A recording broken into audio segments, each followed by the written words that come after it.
à ses parents et à sa maman. Moi, j'ai eu cette chance, entre guillemets, d'être... Il y a des hommes qui soulèvent eux une nation entière, et qui pourtant rentrent le soir dans une maison silencieuse, déjà fissurée. Tony Estanguet a offert à la France des victoires historiques. Mais à 47 ans, il avoue enfin celle qu'il n'a pas su remporter. La plus intime, la plus douloureuse, celle qui ne se joue pas sous les applaudissements. Pendant des années, nous avons vu le champion, le triple médaillé d'or, le visage rassurant des Jeux Olympiques de Paris 2024. L'homme droit, solide, presque indestructible. Mais derrière cette image lisse, derrière les sourires officiels et les discours millimétrés, se cachait une autre réalité. Une réalité que Tony lui-même n'osait pas nommer. Une douleur silencieuse, lente, corrosive, celle d'un mariage de 22 ans en train de s'effondrer, sans cri, sans scandale, sans coupable évident. Car c'est peut-être cela, le plus troublant. Il n'y a pas eu de trahison spectaculaire, pas d'une racoleuse, pas d'histoire sulfureuse, juste le temps, l'absence, les silences, ces petites fissures invisibles que personne ne remarque, jusqu'au jour où tout cède. Comment un homme capable de maîtriser les eaux les plus violentes, de dominer la pression olympique, de porter sur ses épaules l'un des projets les plus complexes de l'histoire du sport français, a-t-il pu perdre pied dans sa propre vie privée ? Comment celui que la France considérait comme un modèle d'équilibre s'est-il retrouvé profondément seul ? À 47 ans, Tony Estanguet choisit enfin de lever le voile. Pas pour régler des comptes, pas pour se justifier, mais parce qu'après les Jeux de Paris, après l'euphorie mondiale, après les projecteurs éteints, il ne lui restait plus qu'une chose, la vérité. Une vérité moins glorieuse que ses médailles, mais infiniment plus humaine. Dans son livre Par amour du sport, ce qui devait être un récit de transmission devient presque un aveu, celui d'un homme qui reconnaît avoir sacrifié, sans le vouloir, une part essentielle de lui-même. Celui d'un mari qui comprend trop tard que l'on peut tout donner à un pays, et ne plus rien avoir à offrir à la personne qui partage votre quotidien. Tony le dit avec une sobriété désarmante, ce serait trop simple d'accabler mon emploi du temps. Une phrase courte, presque banale, et pourtant elle contient tout. Les réunions nocturnes, les avions pris à la hâte, les décisions lourdes, les absences répétées, les soirées manquées, les conversations reportées à demain, jusqu'au jour où il n'y a plus de demain. Ce que Tony révèle aujourd'hui n'a rien d'un récit héroïque, c'est une confession murmurée, celle d'un homme qui a cru, comme beaucoup, que la réussite professionnelle pouvait compenser les manques affectifs, qu'un couple solide résiste à tout, même à l'usure du temps, même à la dévoration d'une vie publique. Mais la réalité est plus cruelle. Derrière l'icône, il y avait un homme fatigué. Derrière le champion, un mari qui s'éloignait sans s'en rendre compte. Et derrière les victoires, une défaite silencieuse, intime, irréversible. Alors une question s'impose, presque douloureuse, quand tout le monde vous applaudit, qui écoute vos silences ? Et surtout, qui reste quand les projecteurs s'éteignent ? Avant les médailles, avant les discours officiels, avant les jeux et les drapeaux, il y avait simplement Tony et Laetitia. Leur histoire commence loin des projecteurs, à une époque où Tony Estanguet n'était pas encore une icône nationale, mais un jeune homme obsédé par l'eau, l'effort et la précision. Laetitia, elle, n'est pas tombée amoureuse d'un champion, elle est tombée amoureuse d'un homme, d'un caractère, d'une promesse de vie partagée, faite de projets simples, de confiance, de lendemains à construire ensemble. Pendant des années, elle a été là, dans l'ombre, discrète, solide, présente lorsque les caméras se détournaient. Elle a accompagné les succès, mais aussi les doutes, les blessures, les périodes de remise en question. Leur couple s'est bâti comme beaucoup d'autres, sur des habitudes, des compromis, des renoncements parfois, mais aussi sur cette certitude silencieuse que l'on avance à deux. Puis, presque sans qu'ils ne s'en rendent compte, quelque chose a commencé à changer. Ce n'est pas un événement précis, pas une date, pas une dispute mémorable. C'est souvent ainsi que les histoires les plus longues commencent à se fissurer, lentement, insidieusement. Tony voyage davantage, les responsabilités s'accumulent, le sport ne suffit plus, il devient dirigeant, décideur, représentant, son agenda se remplit, sa tête aussi, mais ses soirées, elles, se vident. Laetitia reste, elle attend, elle comprend, du moins elle essaie, car aimer un homme dont la vie appartient de plus en plus aux autres, c'est accepter une forme de solitude très particulière, celle où l'on n'est jamais vraiment seul, mais jamais vraiment accompagné non plus. Les dîners se raccourcissent, les conversations deviennent fonctionnelles, on en parlera plus tard. Une phrase anodine, une phrase fatale. Les projets communs laissent place à des emplois du temps incompatibles. La maison devient un lieu de passage, un endroit où l'on se croise plus qu'on ne se retrouve. Et pourtant, de l'extérieur, tout semble aller bien. Un couple stable, respecté, admiré même. 22 ans de relation, c'est une preuve, non? Mais ce que personne ne voit, c'est l'usure. Cette fatigue émotionnelle qui ne fait pas de bruit. Ces petites frustrations accumulées que l'on tait pour ne pas déranger, pour ne pas ajouter un poids de plus à celui qui en porte déjà tant. Tony le reconnaîtra plus tard. Il n'a pas vu venir la fracture. Ou plutôt, il l'a vue. Mais trop tard. Parce qu'il y a des choses que l'on croit solides par habitude. Parce que l'on pense que l'amour, lorsqu'il a résisté 20 ans, résistera encore. Parce qu'on se persuade que demain on aura plus de temps, plus d'énergie, plus de disponibilité. Mais demain n'est jamais garanti. Laetitia, elle, vivait une autre temporalité, celle de l'attente, de l'absence ressentie, de l'impression d'aimer un homme toujours ailleurs, toujours absorbé par une mission plus grande que leur couple. Et ce décalage, lentement, a creusé un fossé. Pas un fossé brutal, un fossé feutré, poli, presque invisible. Il n'y a pas eu de cri, pas de porte claquée, juste un constat qui s'impose un jour avec une brutalité glaciale. Continuer ainsi serait se mentir, à soi-même, à l'autre, à l'histoire partagée. Tony parle aujourd'hui de cette période avec pudeur. Il n'accuse pas, il n'excuse pas. Il reconnaît simplement que l'amour ne suffit pas toujours lorsque le temps, l'écoute et la présence viennent à manquer. Que certaines absences, répétées, finissent par peser plus lourd que n'importe quelle trahison. Et c'est peut-être là, dans cette dignité silencieuse, que se cache la plus grande douleur. Car lorsqu'un couple s'effondre sans bruit, il ne laisse derrière lui ni coupable évident, ni colère salvatrice, seulement des regrets. Et cette question obsédante, si nous avions fait autrement, Paris 2024. Pour la France, ces deux mots résonnent comme une promesse de grandeur. Pour Tony Estanguet, ils vont devenir un vertige. Lorsqu'il accepte de prendre la tête du comité d'organisation des Jeux Olympiques, Tony ne mesure pas encore pleinement ce que cette mission va exiger de lui. Il sait que ce sera difficile, il sait que ce sera intense, mais il ne sait pas encore que ce rôle va peu à peu absorber tout ce qu'il est, jusqu'à ne plus rien laisser derrière. Les Jeux ne sont pas un projet ordinaire. Ce sont des années de négociations politiques, de tensions diplomatiques, de pression médiatique constante. Chaque décision est scrutée, critiquée, commentée. Chaque retard devient un scandale potentiel. Chaque faux pas menace une réputation bâtie sur des décennies d'excellence. Tony entre dans une course sans ligne d'arrivée visible. Ses journées commencent tôt, finissent tard. Parfois, elles ne finissent pas vraiment. Réunions nocturnes, appels de crise, déplacements incessants. Le téléphone ne s'éteint jamais. Le corps avance, mais l'esprit, lui, n'a plus de refuge. Et pendant que Paris se prépare à accueillir le monde, une autre réalité se désagrège, loin des caméras. À la maison, le lien se distend. Pas brutalement, subtilement. Comme une corde trop tendue qui ne casse pas tout de suite, mais qui perd peu à peu sa résistance. Tony est là, sans être vraiment là. Présent physiquement, absent intérieurement. Même lorsqu'il rentre, il reste ailleurs. Dans les chiffres, les échéances, les urgences. Et c'est peut-être cela le plus cruel. Il n'y a pas de moment précis où tout bascule. Pas de scène dramatique digne d'un film. Juste une accumulation. Une fatigue qui s'installe. Une lassitude qui s'épaissit. Une sensation étrange de vivre deux vies incompatibles. À l'extérieur, Tony incarne la réussite. Les chefs d'État le saluent. Les institutions le félicitent. Les médias le présentent comme l'homme providentiel capable de porter la France vers un événement historique.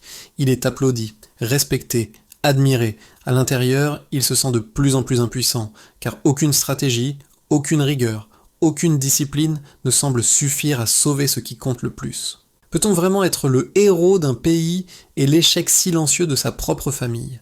La question n'est jamais posée publiquement, mais elle le hante. Tony tente pourtant, il essaie de maintenir le lien, des conversations volées entre deux avions, des promesses de ralentir après les Jeux, des efforts sincères, mais tardifs, car lorsque la machine est lancée, il est presque impossible de l'arrêter, et Paris 2024 ne pardonne aucune faiblesse.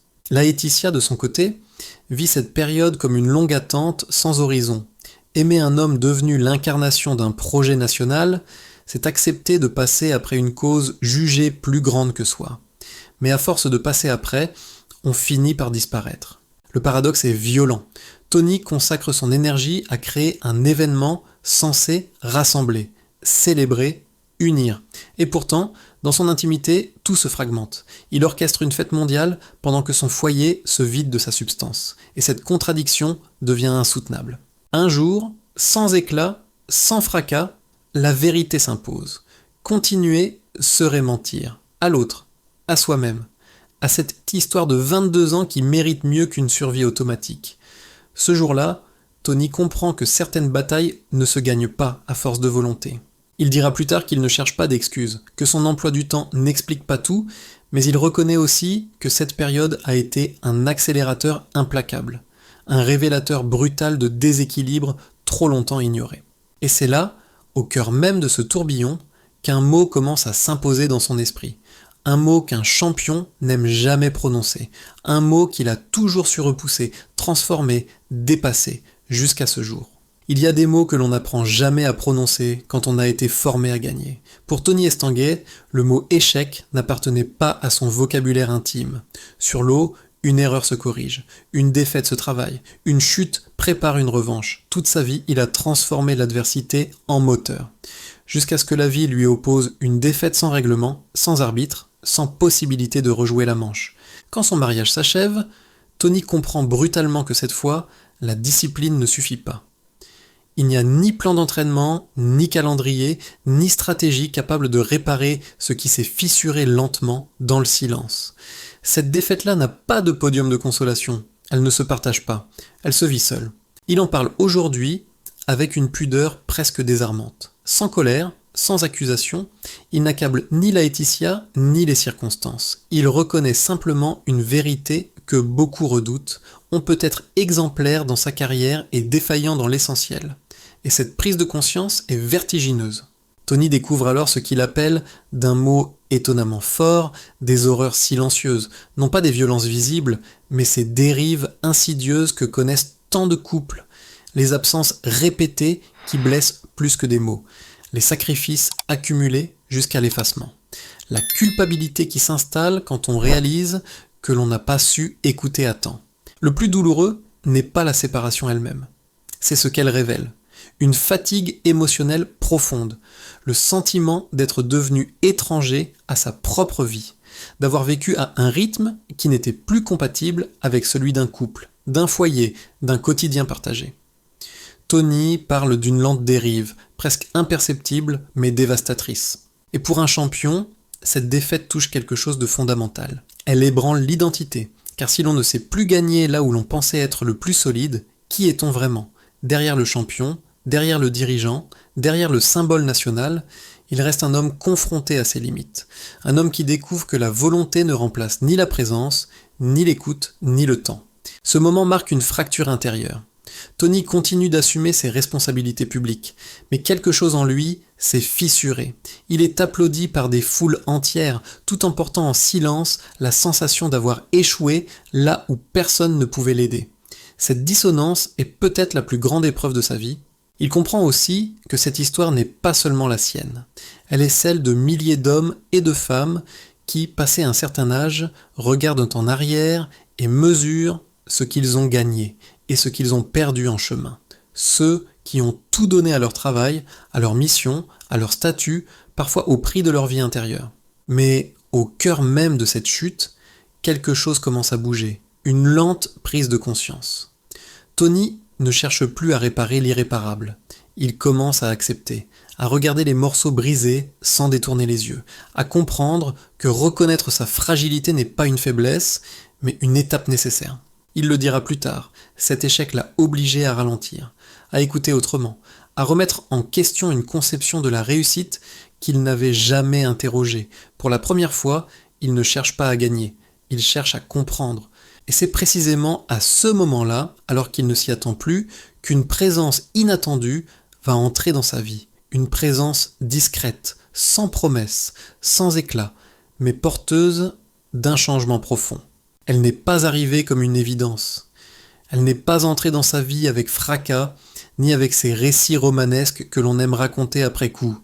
Aurélie est apparue presque à contretemps dans une période où Tony Estanguet ne cherchait plus rien, ni l'amour, ni la réparation, ni même le réconfort.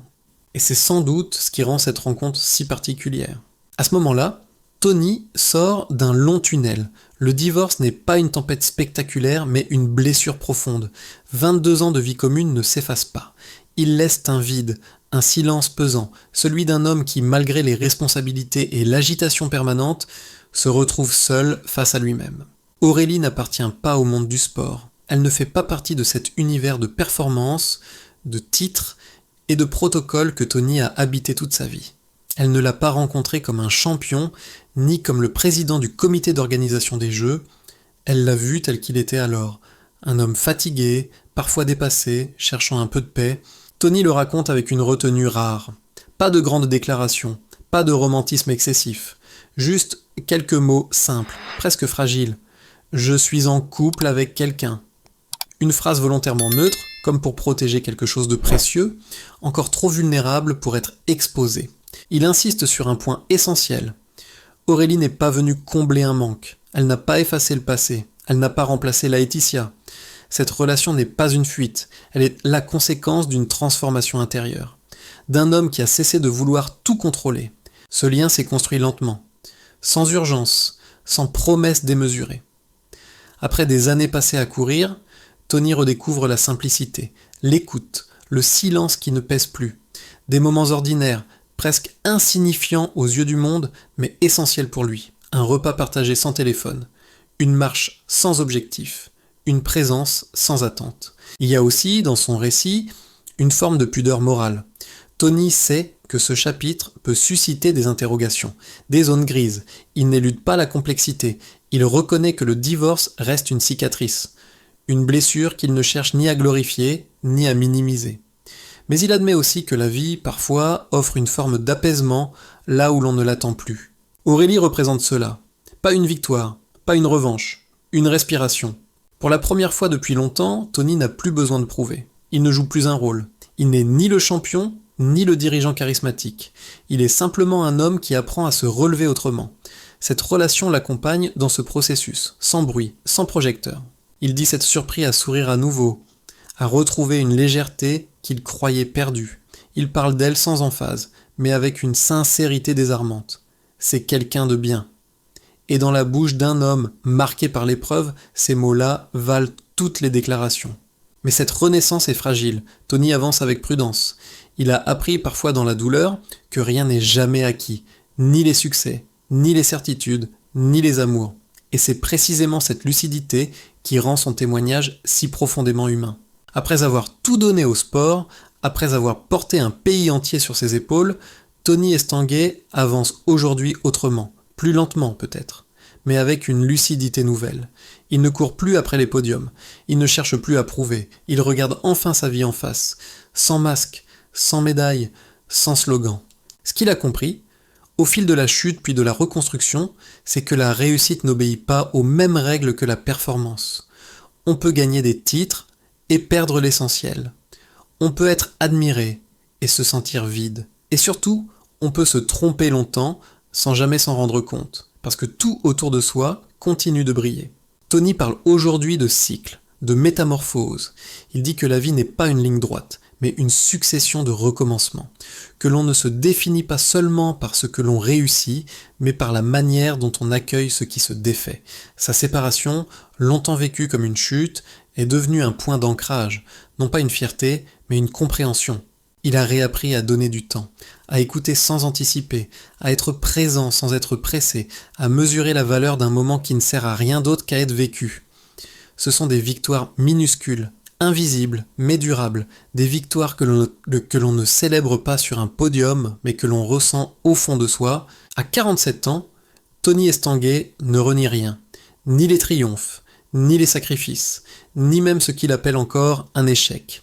Il accepte simplement que cet échec lui ait appris ce qu'aucune médaille n'aurait pu lui offrir, la capacité de se regarder sans se fuir, de dire « j'ai fait de mon mieux » et d'admettre que parfois ce mieux-là ne suffit pas. Son histoire résonne parce qu'elles nous concernent tous, ceux qui ont donné la priorité au travail, à la responsabilité, à l'ambition, ceux qui un jour se retournent et se demandent ce qu'ils ont laissé derrière eux, ceux qui approchent la cinquantaine et sentent que le temps n'est plus infini, que certains choix méritent d'être réajustés.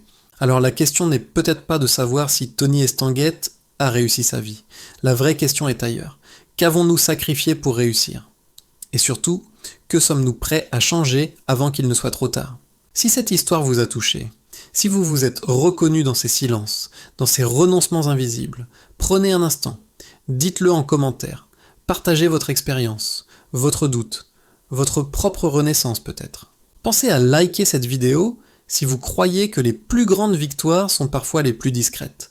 Abonnez-vous à la chaîne pour continuer à explorer ensemble ces trajectoires humaines faites de lumière et d'ombre. Et partagez cette vidéo autour de vous, parce que ces histoires-là méritent d'être entendues. Merci d'avoir écouté jusqu'au bout. À très bientôt pour un nouveau récit, une nouvelle vie, une nouvelle vérité à comprendre.